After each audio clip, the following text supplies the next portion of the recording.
I won multiple lawsuits against a corrupt businessman who tried to destroy me for breaking his monopoly. I'm 26 and opened a liquor store in my small hometown this year. The nearest liquor store was 30 minutes away in the city, charging $15 for a six-pack of local beer that cost them $3.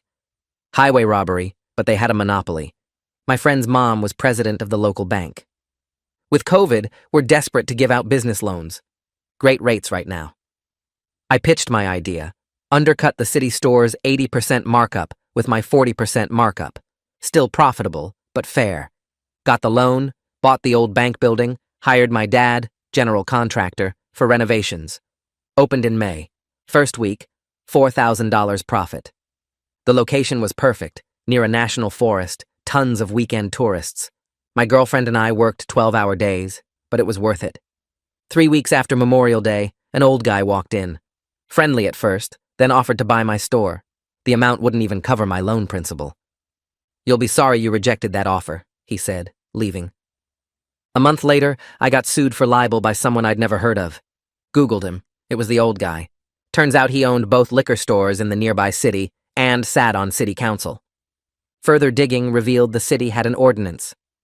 Any business institution that does not fulfill the definition of a restaurant, tavern, or liquor dispensary will be excluded from obtaining a license for the sale of alcohol. Guess who headed the liquor license board? Same guy. Small-town corruption at its finest. My uncle's a lawyer in a neighboring state. I called for advice. "Hang on, I gotta make a call." He hung up. Hours later, "My partner and I will take your case pro bono." Turns out my uncle was licensed in 3 states. The libel suit claimed my newspaper ads damaged his reputation. 3 weeks later, case dismissed. My uncle warned, he'll try again. The next day, I got served again. Same lawsuit, but now I was the defendant personally, not my business. 4 weeks later, dismissed. Over 3 months, I was sued 5 times. Before the 5th hearing, we had a settlement meeting. Judge, both lawyers, the guy, and me. "Is there any way to stop this cycle of faulty litigation?" the judge asked. His lawyer handed over an offer. "You should be happy I'm offering anything instead of suing you into bankruptcy and buying that crap hole from the bank." The judge, bailiff, and his own lawyer stared at him in shock. He'd admitted the real reason for the lawsuits. My uncle smiled. "Actually, I've taken all my nephew's cases pro bono. He's only spent gas money, and your outburst just guaranteed a lawsuit." The case was dropped days later. We're now preparing to sue him. I want to go big, get press attention. My uncle says we need to be careful not to appear vindictive. Last week, things escalated. A health inspector showed up. Anonymous complaint about rats. No rats.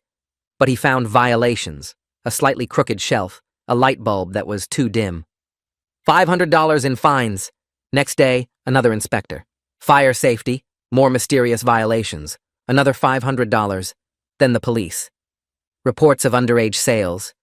I card everyone, even obvious seniors. They watched for 3 hours, found nothing. This continued daily. Building inspector, OSHA, even someone claiming to check our signage permits. My girlfriend quit. I can't handle this stress. My dad called. "Son, maybe you should just sell." But I'm stubborn. Then came the letter from my bank. They were calling in my loan early. Unusual account activity and multiple city violations make you high risk. My friend's mom called me personally. "I'm so sorry." The board overruled me. Richard Brennan sits on our board too. Richard Brennan, the corrupt businessman. He was on my bank's board. I had 30 days to pay the full loan or lose everything. My uncle filed an emergency injunction, but the judge assigned to our case played golf with Brennan every Sunday. Motion denied. I was finished. No loan, no business, probably bankruptcy. Then yesterday, a woman walked into my store. Professional, 50s, serious expression. "Mr. Davidson, I'm Agent Sarah Huffman, FBI. We need to talk about Richard Brennan." "FBI? We've been investigating him for 2 years. Racketeering, bribery, tax evasion. Your case gave us the final pieces." "I don't understand." "We need your cooperation. Wear a wire." He'd never talk to me. "He will if you agree to sell. Your store's success is tanking his profits. 3 of his managers quit to apply here." "And if I help?"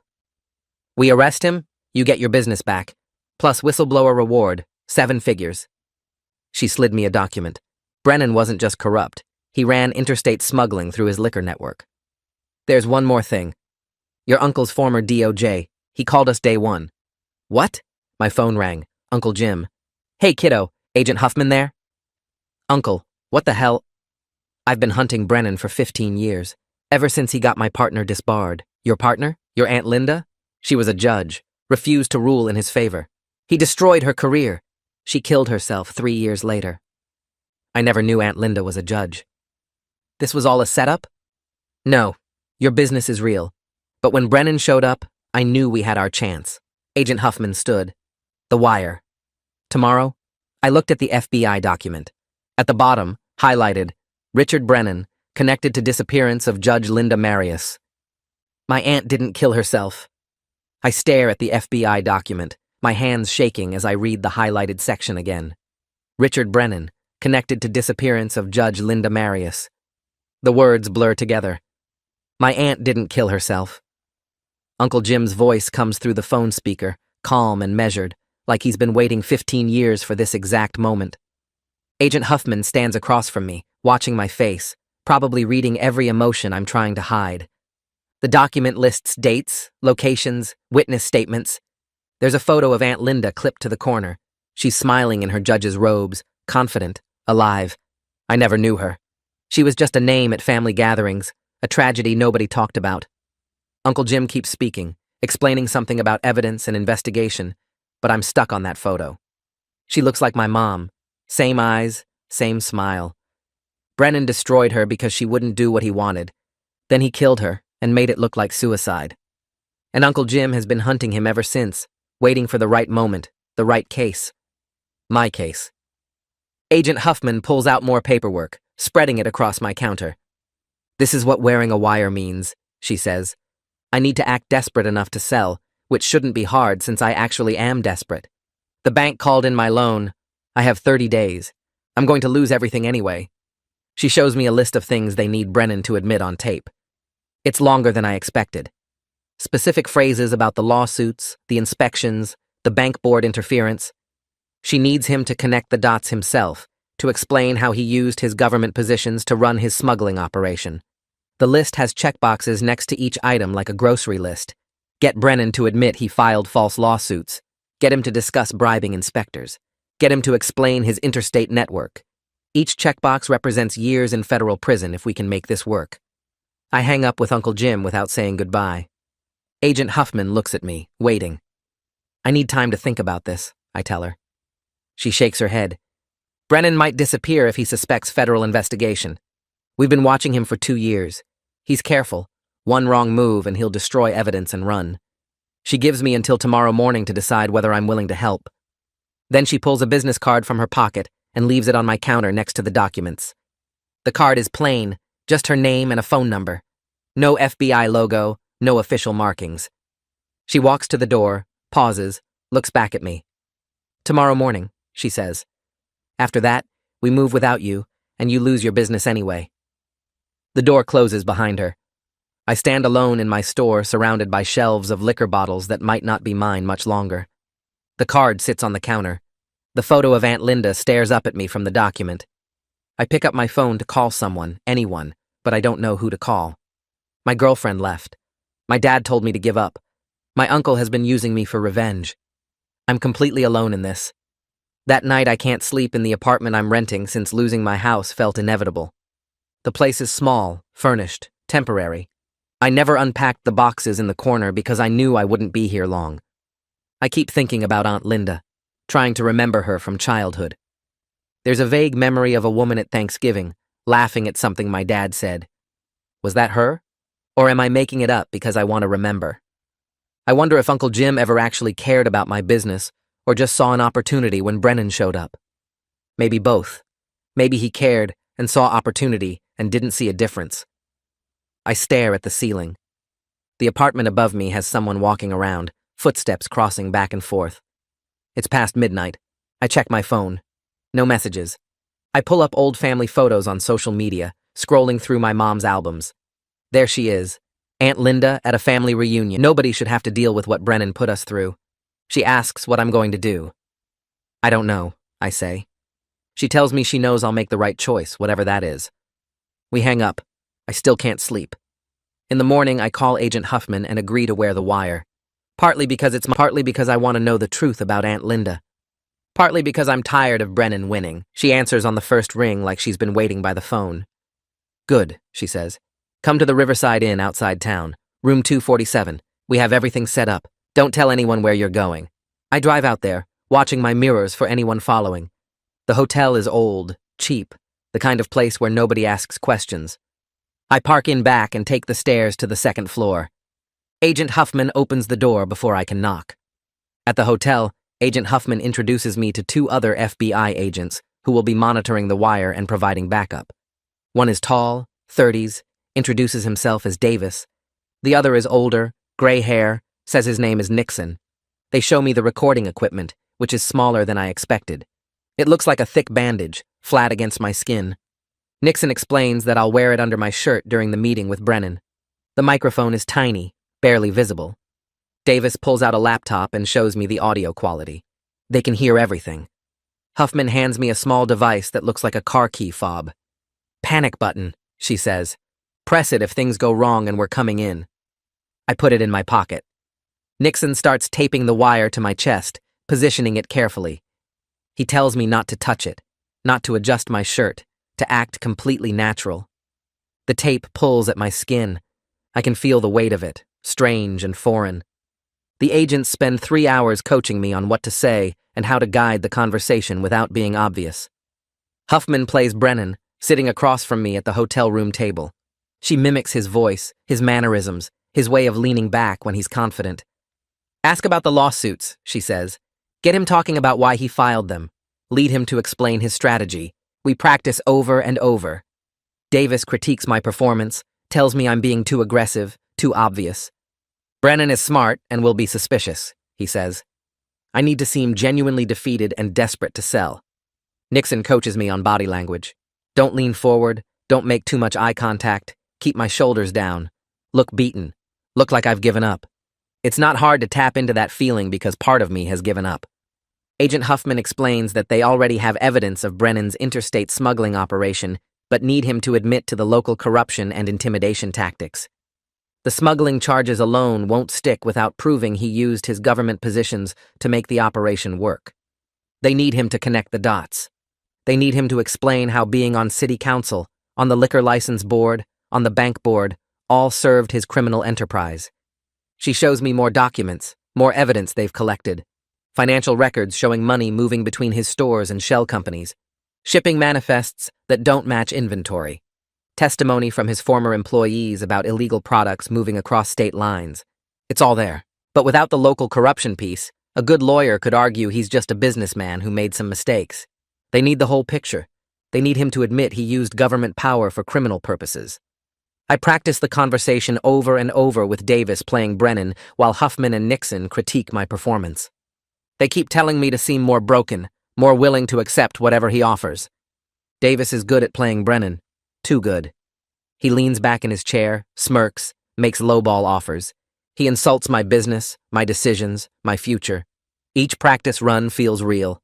Each time I have to swallow my anger and play defeated. By the third hour, I'm exhausted. My shirt is damp with sweat from the wire taped to my chest. Huffman finally nods. You're ready, she says. We set up the meeting for tomorrow afternoon at your store, 3 p.m. Don't be late, don't tell anyone. And remember, we'll be listening to everything. My phone buzzes against the hotel desk. Uncle Jim's name lights up the screen. I stare at it until the call goes to voicemail. 2 minutes later, it buzzes again. Same name. I reach to decline, but Agent Huffman touches my arm. She tells me he might have information that could help tomorrow. She says former DOJ agents know how these operations work. I pick up on the third ring. Uncle Jim asks if I agreed to wear the wire. His voice sounds different from usual, tighter somehow. I tell him yes, I'm helping the FBI. Then I add that we need to talk about Aunt Linda when this is over. The silence stretches long enough that I check if the call dropped. He finally says he understands I'm angry. He insists everything he did was to protect me, while also getting justice for Linda. The words come out rehearsed, like he's been preparing this speech for years. I tell him that using family for revenge isn't protection. My voice comes out harder than I intended. He goes quiet again before saying we'll talk after Richard is arrested. The line goes dead. Agent Huffman pulls out a burner phone from her. The other agents start packing up their equipment for the night. One of them tells me I should stay at the hotel because they want me nearby for final prep work. He says it's easier than driving back and forth. Huffman walks me to a room 2 doors down from their command center. The room smells like cleaning products and has generic landscape paintings on the walls. She tells me to try to get some sleep. I lie on the bed, fully clothed, staring at the ceiling tiles. My brain won't shut off. I run through conversation scenarios, imagining different ways Richard might respond. I picture him figuring out I'm wearing a wire and what happens next.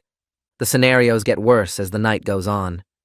Around 4 a.m., I finally drift off, but I wake up an hour later from a dream where Richard is ripping the wire off my chest. Morning comes too fast. One of the agents knocks at 7 a.m. with coffee and a bagel I can't eat. At 8 a.m., they bring me back to the command center. The senior agent, whose name I still don't know, tells me to take off my shirt. He pulls out the recording device, which is smaller than I expected, maybe the size of 2 stacked quarters. He tapes it carefully to my chest, pressing the edges down to make sure it stays. The wire runs along my side and connects to a small transmitter that clips to my belt. He makes me walk around the room, sit down, stand up, reach for things on high shelves. He watches how I move and adjusts the wire twice. He tells me not to unconsciously touch or adjust it during the meeting.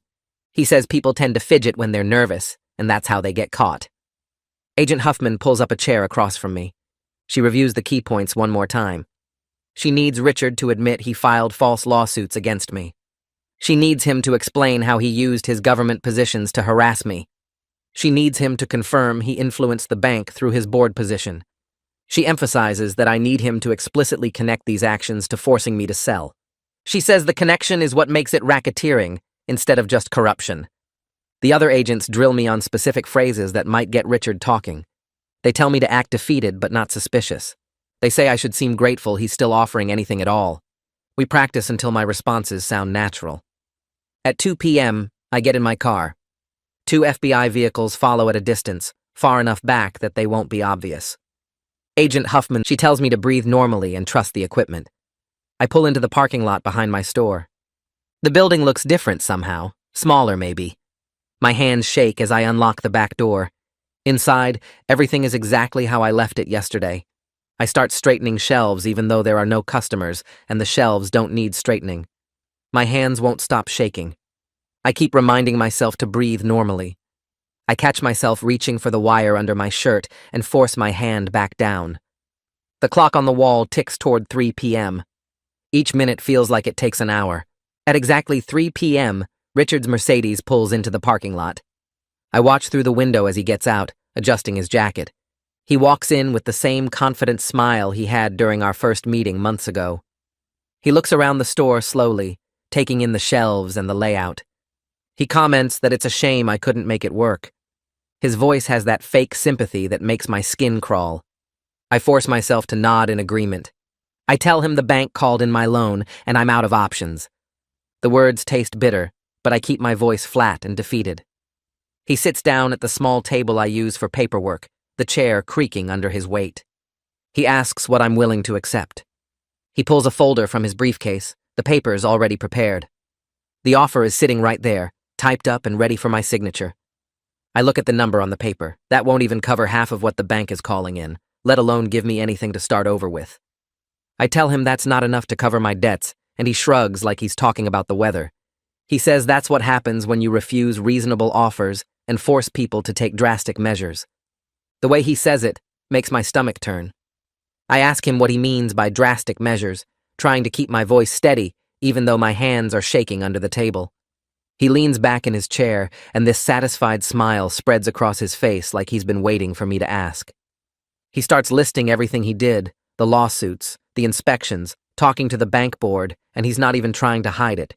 He sounds proud, like he's explaining a clever business strategy instead of admitting to destroying someone's life.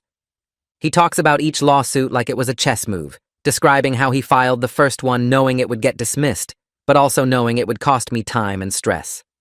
He admits that filing multiple lawsuits was designed to drain my resources and make me desperate and that he never expected to win any of them. The goal was always to force me into this exact situation where I'd have to sell for whatever he offered. I can feel the wire taped to my chest, and I'm terrified he'll somehow notice it, but he just keeps talking. I ask about the daily inspections, and he actually laughs. He says he has friends in every department who owe him favors, people he's helped out over the years, or given campaign money to, or just done business with long enough that they'll do what he asks. He describes calling in those favors to make my life miserable, sending inspectors to find violations that didn't matter, writing up citations for shelves being slightly crooked or light bulbs being dim. Agent Huffman's voice comes through my earpiece so quietly, I almost miss it, telling me they're getting everything on tape and I'm doing great. Richard keeps going, explaining that he's been running liquor distribution in this region for 20 years, and he's not about to let some kid with a business loan mess up his operation. He talks about his network like it's completely normal, mentioning how he moves product across state lines and has connections in 3 states that help him avoid taxes and regulations. I push him on the bank loan being called in early, acting like I'm just trying to understand how everything fell apart so fast. He confirms that he used his position on the bank board to pressure them into declaring me high risk. He says it was easy once he showed them all the inspection violations, even though he's the one who arranged those violations in the first place. He leans forward now, his elbows on the table, and tells me I should have taken his first offer because now I'm losing everything anyway. The only reason he's offering anything at all, he says, is because buying the building from the bank would take a few extra weeks, and he wants to reopen under his own name right away. He's already got plans for the space, already hired managers, already printed new signs. I force myself to ask if he did the same thing to other people who tried to compete with him, and his expression changes. It gets darker, harder, and for the first time I see something mean in his eyes. He mentions 2 other businesses that tried to open in the area over the years, both of which closed after having similar problems with inspections and licensing and mysterious financial troubles. He makes it clear he has no regrets about any of it, that this is just how business works when you're protecting your territory. Agent Huffman's voice comes through again, telling me I have enough and I should wrap it up safely. I tell Richard I need a day to think about his offer, that it's a big decision, and I want to make sure I'm doing the right thing. He stands up, straightening his jacket, and says, "I have until tomorrow morning." After that, the offer disappears completely, and he'll just wait for the bank to foreclose. As he walks toward the door, he turns back like he just remembered something. He mentions that he heard I have a lawyer helping me, some family member who thinks he can fight this. Richard says it doesn't matter because judges in this county know who really runs things, and he's made sure my emergency injunction was denied. He's still smiling when he walks out the door. I watch him stand there, straightening his jacket like he just closed a normal business deal, and something in his face shifts. He gets this look, almost proud, like he wants me to understand how clever he's been. He mentions Judge Guthrie by name, saying they go way back, that they're close friends who help each other out. He talks about doing favors for the judge over the years, making problems disappear when needed, smoothing things over with people who might cause trouble. My hands grip the edge of the table because I know this is it. This is exactly what Agent Huffman needed on tape, proof that he's been corrupting judges and not just harassing me. He keeps talking, explaining how judges in this county understand how things work, how they know who really runs the show around here. I force my face to stay neutral, even though my pulse is hammering in my ears. He finally stops talking and heads for the door, turning back one more time to remind me I have until tomorrow morning. The second he walks out, I hear car doors opening outside. Agent Huffman comes through the door with 4 other agents behind her, all of them moving fast and professional. She walks straight to me and says, I did perfect, that they got everything they needed on tape. One of the agents is already on his phone, talking fast to someone about arrest warrants and evidence. Another agent is setting up a laptop on my counter, pulling up files and recordings. Agent Huffman explains they're coordinating with federal prosecutors and local police right now, that they'll arrest Richard at his home tonight before he has time to destroy evidence or run. She's talking quickly, giving orders to the other agents, making calls, and I just stand there feeling like I'm watching. She says that should be enough to get the bank to back off while the investigation continues. My phone rings, and I see Uncle Jim's name on the screen. Agent Huffman nods and tells me to answer. Then she taps something on her phone, and suddenly Uncle Jim's voice is coming through her speaker too. He sounds excited, almost breathless, telling me I did great out there. He says Linda would be proud of me, that I got Richard to admit things they've been trying to prove for 15 years. I don't say anything back to that. I'm still angry that he used me, that he never told me the truth about any of this. Requested Reds is on Spotify now. Check out link in the description or comments. Agent Huffman is watching my face, and she must see something there because she takes the phone and starts talking to Uncle Jim about next steps and legal procedures. The other agents are packing up equipment and making more calls. One of them is talking about getting a judge to sign off on the arrest warrants within the next hour. Agent Huffman hands my phone back and tells me I need to go to the hotel where they had me staying before.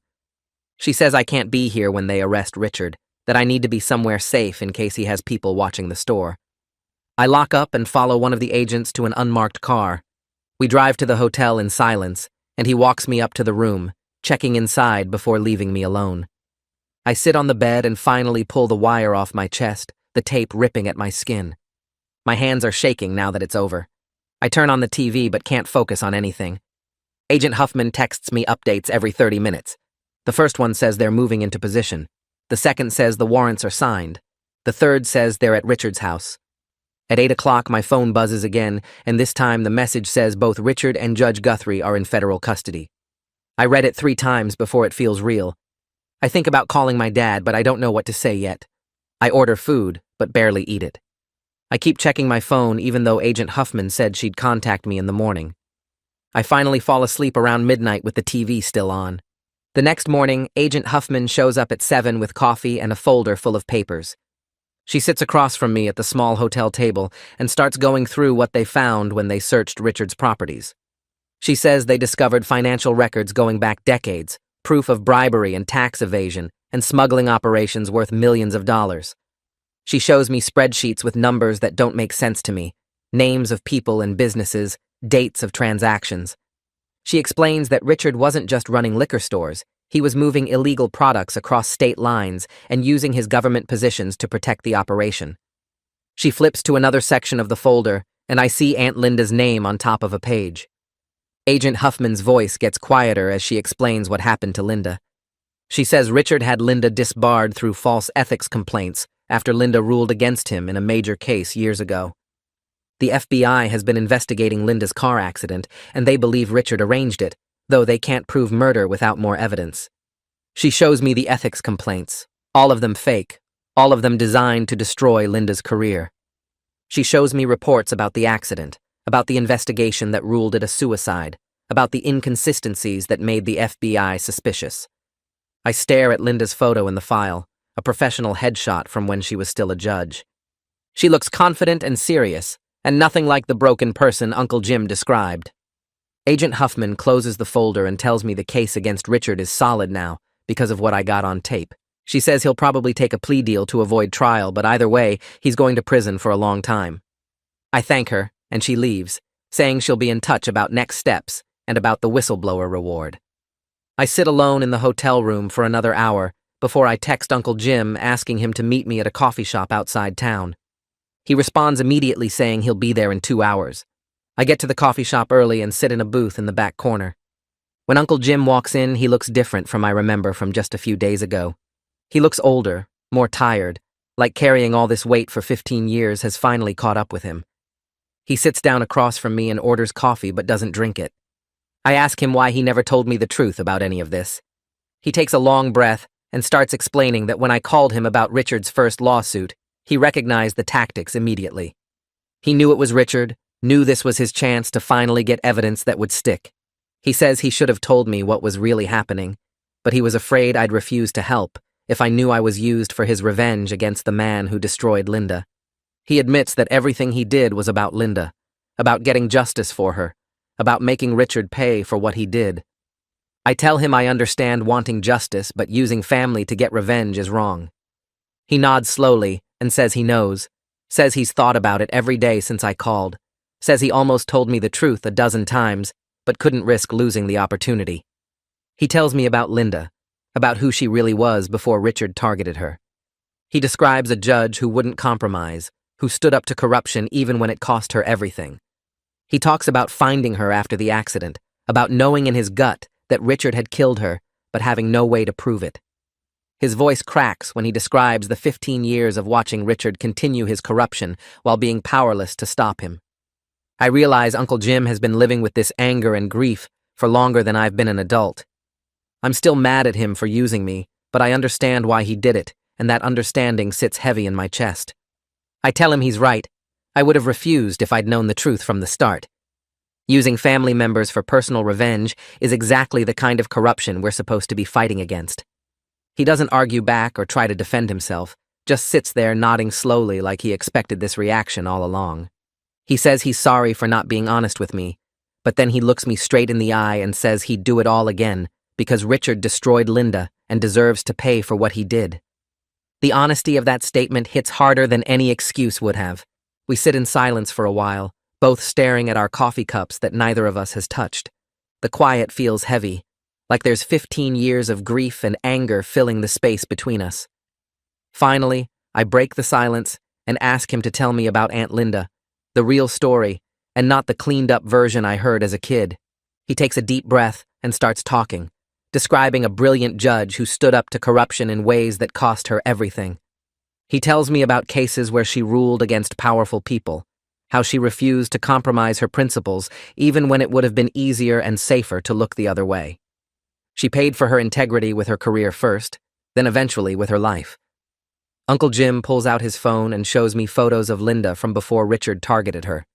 She's smiling in the pictures, confident and strong, exactly the kind of person who would refuse to bend the rules for anyone's convenience.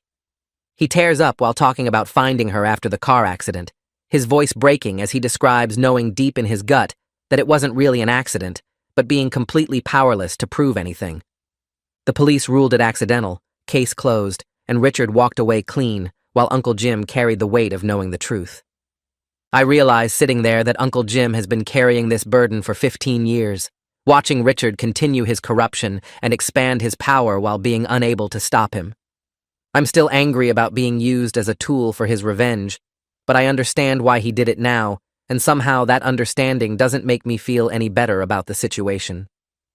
My phone rings and Agent Huffman's name appears on the screen. I answer, and she tells me that Richard's lawyer contacted federal prosecutors this morning about a possible plea deal. Richard is willing to provide detailed information about other corrupt officials in the area in exchange for reduced sentencing. She explains that his cooperation could expose an entire network of local corruption involving people we haven't even identified yet. The investigation might expand to include city council members, county officials, and business owners across 3 states. I thank her for the update, and she says she'll keep me informed as things develop. An hour later, my friend's mom calls. Her voice sounds shaky and upset as she apologizes for what happened with the loan. She explains that the bank board held an emergency meeting yesterday and voted to reverse the early loan call based on FBI evidence of illegal interference. The board members who voted with Richard are being investigated now, and she says the whole situation makes her sick because she trusted people who turned out to be corrupt. She offers to extend my loan terms to help me recover from the business losses, adding extra time and reducing my monthly payments.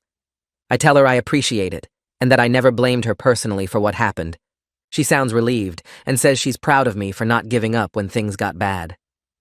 The next morning, I wake up to missed calls and text messages.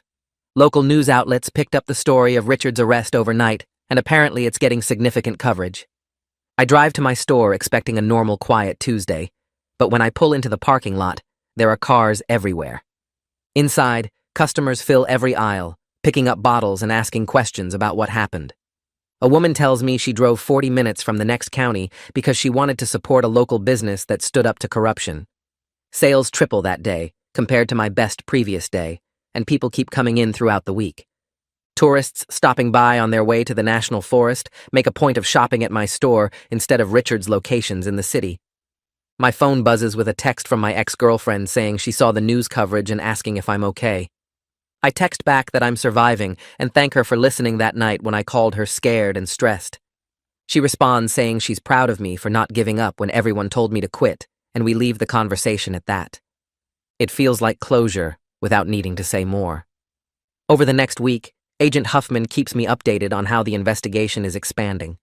Richard's plea deal is revealing corruption that goes deeper than anyone expected, involving city council members who took bribes, county officials who ignored violations for money, and business owners across 3 states who participated in the smuggling operation.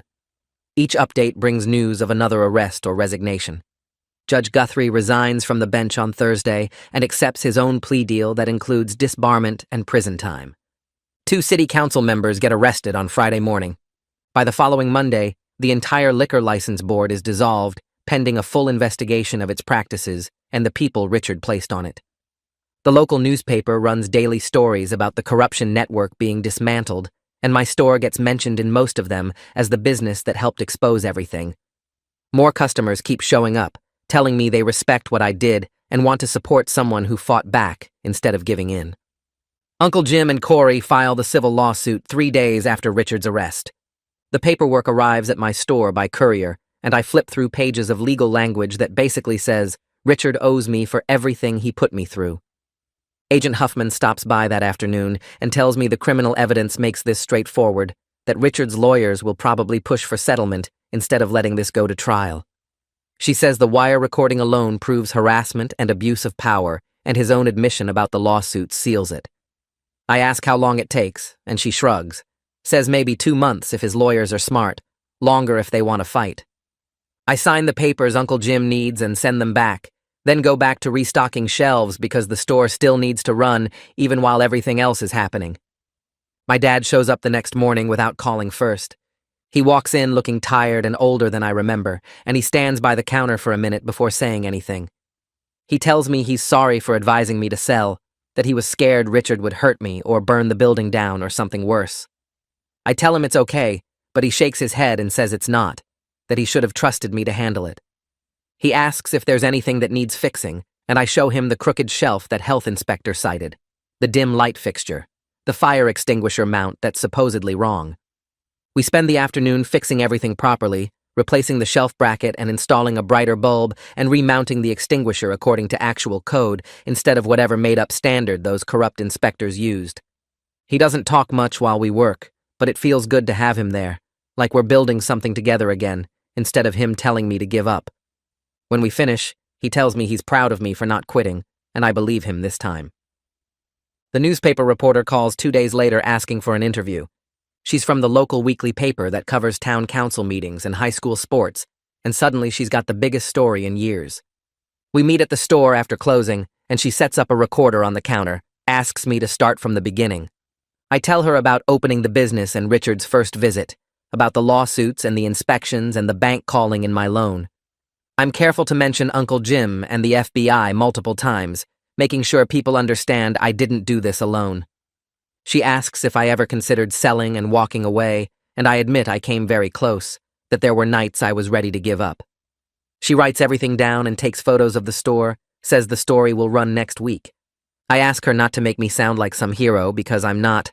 I just got lucky that Uncle Jim had history with Richard and the FB. I was already investigating. She promises to keep it balanced, but I can tell she's excited about the story, about having something bigger than school board drama to cover. Agent Huffman emails me the following Monday with news about the whistleblower reward.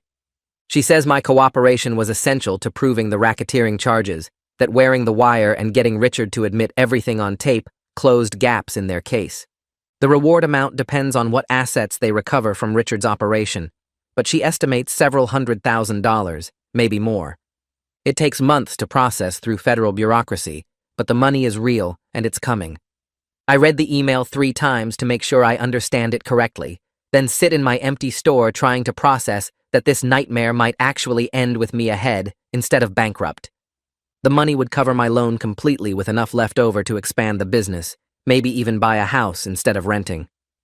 I forward the email to Uncle Jim, and he calls within minutes, tells me this is what happens when people fight back instead of accepting corruption. I want to feel good about it, but mostly I'm just tired. The prosecutor contacts me 2 weeks later about Richard's sentencing hearing.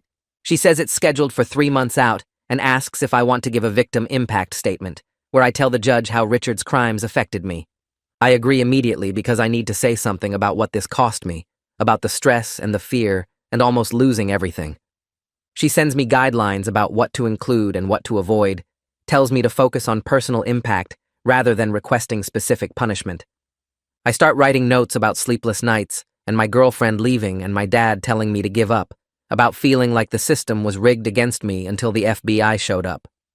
The statement grows longer each time I work on it, and I keep having to cut parts that sound too angry or vindictive. The prosecutor reviews my draft and says it's good, but needs to be shorter, more focused on specific harm rather than general frustration. I revise it 3 more times before she approves the final version. Uncle Jim and I start meeting for coffee every Thursday morning. At first, we don't talk about Richard or Aunt Linda, just normal stuff about the store and his other cases. But gradually, he starts sharing stories about Linda, about what she was like before Richard destroyed her career. He tells me she was funny and stubborn and believed the legal system could actually deliver justice if people were brave enough to stand up. She ruled against Richard in a case involving his liquor license board, found that he'd been taking bribes to approve competitors' applications, then using city ordinances to shut them down later. Richard filed ethics complaints claiming she was biased, manufactured evidence of improper conduct, got her disbarred within a year. Uncle Jim's voice breaks when he talks about finding her after the car accident, about knowing it wasn't really an accident, but having no way to prove Richard was involved. I listen and realize my uncle has been carrying this weight for 15 years, watching Richard continue his corruption while being unable to stop him. Our relationship will never be the same because I know he used me, but I understand why he did it, and that makes it harder to stay angry. We're finding something new between us, not quite trust, but maybe respect for what we both survived. The civil lawsuit settles 6 weeks after filing. Richard's lawyers contact Uncle Jim with an offer that covers my remaining loan balance, all legal fees, and $200,000 in damages for business losses and emotional distress. Uncle Jim says we could fight for more, but it would take months, and Richard might hide assets while we wait. I tell him to take the settlement because I want this finished, want Richard's money out of my life so I can move forward. The paperwork takes another week to finalize, and then the money hits my bank account in one massive transfer. I pay off the business loan the same day and watch my debt disappear from the bank's website. My friend's mom calls to congratulate me and apologize again for the board's actions, says the bank has completely restructured how they handle board member conflicts. I thank her and tell her the loan actually worked out despite everything, that her initial faith in my business idea was what started all of this. The remaining settlement money sits in my account like a promise that I can actually build something here. I use $70,000 from the settlement to renovate and expand the store. Contractors knock out a wall to add more floor space, and I install new shelving for craft beer selection that tourists love. The local brewery in the next county agrees to stock their seasonal releases exclusively at my store, and I add a wine section featuring regional wineries that Richard never bothered carrying. The work takes 3 weeks, and I stay open during construction, which is chaos, but customers seem to enjoy watching the progress. I hire 3 employees to help manage the increased traffic, 2 college students who work evenings and weekends, plus a retired guy who wanted part-time work. Training them takes longer than I expected because I've been doing everything myself for so long, but it feels good to delegate and focus on bigger picture stuff like inventory and marketing. Sales increase 40% within the first month after renovation, and suddenly the business is profitable beyond anything I projected in my original loan application. The store becomes what I imagined when I first pitched the idea to the bank, a real community business instead of just me grinding through 12-hour days. Richard's sentencing hearing happens on a cold Thursday morning in November. The federal courthouse is 2 hours away, and Uncle Jim drives us there together, neither of us talking much during the trip. The courtroom fills with people I don't recognize, probably other victims of Richard's schemes or FBI agents who worked the case. Agent Huffman sits in the front row and nods when I walk in. The judge enters and everyone stands. Then Richard is brought in wearing an orange jumpsuit instead of his usual expensive suit. He looks smaller somehow, less threatening than the man who walked into my store and tried to destroy everything. The prosecutor presents evidence and witness statements, and then it's my turn to read my victim impact statement. I walk to the podium with my printed pages, and my hands shake as I start reading. I describe opening my business with hope and excitement, then watching Richard systematically try to crush it through corruption and abuse of power. I talk about my girlfriend leaving and my dad telling me to give up, about lying awake at night wondering if I should just sell and walk away. I explain how his actions nearly destroyed my faith in the justice system, made me believe that corrupt people always win if they have enough power. My voice cracks when I mention almost losing everything, and I have to pause before finishing. The judge listens without expression and thanks me when I'm done. She sentences Richard to 12 years in federal prison, plus restitution to his victims, and I feel relief mixed with exhaustion wash over me. 12 years won't undo what he did to Aunt Linda or the other people he hurt, but it's something real, and it means he can't hurt anyone else for a long time. Agent Huffman catches me outside the courthouse after the hearing ends. She tells me the case is officially closed, that my cooperation helped dismantle a corruption network that operated for 2 decades. 15 people have been charged so far, including city council members and county officials, with more investigations ongoing. She says my willingness to wear that wire made it all possible, that without Richard admitting everything on tape, they couldn't have connected the local corruption to his interstate smuggling operation. I thank her for giving me the chance to fight back instead of just accepting defeat, and she smiles and says, "I did the hard part by not giving up when everyone told me to quit." She hands me her card and tells me to call if I ever need anything, then walks back into the courthouse. Uncle Jim and I drive home in silence, both of us processing what just happened. Richard is going to prison, and I still have my business, and Aunt Linda finally got some measure of justice, but none of it feels as satisfying as I expected. Mostly I just feel tired and ready to move forward with my life, to run my store and stop thinking about corruption and federal investigations. The victory is real, but it cost me things I can't get back, and that's something I'll have to live with even as everything else gets better. 4 months after Richard's arrest, the whistleblower reward finally came through. $340,000 deposited into my account on a Tuesday morning, and I stared at the bank app on my phone for 10 minutes, making sure it was real. I paid off the business loan that same day, walked into the bank, and handed them a cashier's check for the full remaining balance. My friend's mom shook my hand and congratulated me, and I felt lighter walking out than I had in months. I used $50,000 for store improvements, new shelving and better lighting, and a proper point-of-sale system that didn't crash every third transaction. Another $100,000 went into a high-yield savings account earmarked for college funds, even though I didn't have kids yet and wasn't even dating anyone. The rest I kept for operating capital and emergencies because I'd learned the hard way that you never know when someone powerful might decide to destroy you. My friend's mom called me into her office 2 weeks later to talk about the bank's restructuring. The board had been completely overhauled after federal investigators found evidence of Richard's interference in loan decisions. 3 board members resigned, 2 were forced out, and new oversight policies were implemented to prevent anyone from using their position to target specific businesses.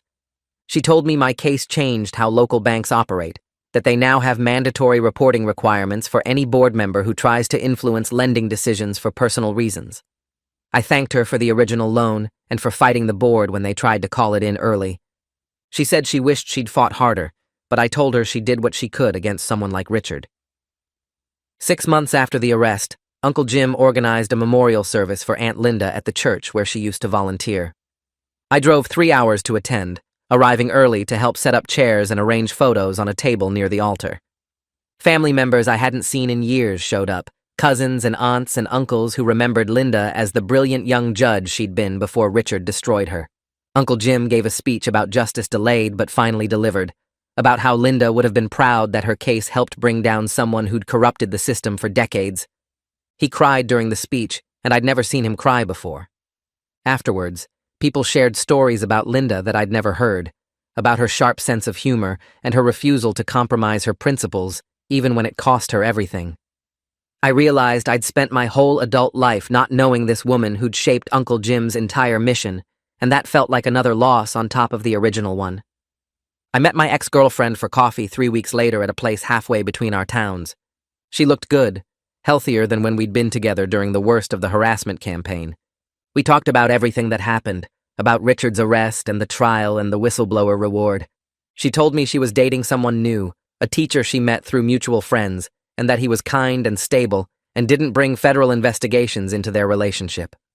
I was genuinely glad she got out before things got worse, before the wire and the arrest and all the complications that followed. We agreed to stay friends and exchanged numbers, and when we hugged goodbye in the parking lot, it felt like real closure instead of the messy ending we'd had before. The store's first anniversary approached in early May, and despite everything, I'd turned a profit that exceeded my original projections by 40%. The tourist season had been strong, and local support after Richard's arrest brought in customers who'd never shopped at my store before. I planned a celebration event with local vendors setting up booths in the parking lot, craft beer tastings inside, and a band playing covers on a small stage. I spent 2 weeks coordinating with vendors and getting permits and arranging for extra parking in the vacant lot next door. The event felt important, not just as a business milestone, but as a way to thank the community for supporting me when I could have lost everything. Uncle Jim helped me establish a small legal fund for other small business owners facing harassment or corruption, using $75,000 from my whistleblower reward. We named it the Linda Marius Justice Fund and set up a nonprofit structure with Uncle Jim and 2 other lawyers on the board. The fund would provide free legal consultation and, in some cases, pro bono representation for business owners targeted by powerful interests. Uncle Jim handled all the paperwork and legal setup, and we launched it quietly without press attention. It felt like turning pain into something that could actually help people, like making Linda's story mean something beyond just revenge against Richard. The anniversary celebration brought over 300 people to the store on a Saturday afternoon. Local officials gave speeches about standing up to corruption and supporting local businesses against monopolistic practices. The mayor, who'd been elected after 2 city council members were arrested in Richard's case, talked about rebuilding trust in local government. I stood near the beer tasting table watching people fill the parking lot and the store, families and tourists and locals who'd become regular customers over the past year. Someone from the local paper interviewed me, and I talked about the importance of fair competition and community support. I realized my business had become a symbol of resistance against the kind of power Richard represented, and that felt bigger and more important than just running a profitable store. That evening after everyone left, I stood in my store looking at the shelves I'd stocked and the business I'd built and nearly lost. Empty plastic cups littered the floor, and the parking lot needed cleaning, but I felt satisfied in a way I hadn't expected. The victory cost me my relationship with my girlfriend, cost me my innocence about family loyalty and Uncle Jim's motives, cost me months of stress and fear that I'd never completely forget. But I was still here, and Richard wasn't, serving 12 years in federal prison while I ran a successful business in my hometown. That wasn't perfect justice, because perfect justice would mean Aunt Linda never died and Richard never had the power to destroy people in the first place. But it was real justice, the kind that actually exists in the world instead of the kind you wish for, and sometimes that has to be enough. All right, that's it for today. Honestly, I just love that you're here listening to these with me. It never gets old. Hope this one left you smiling a bit.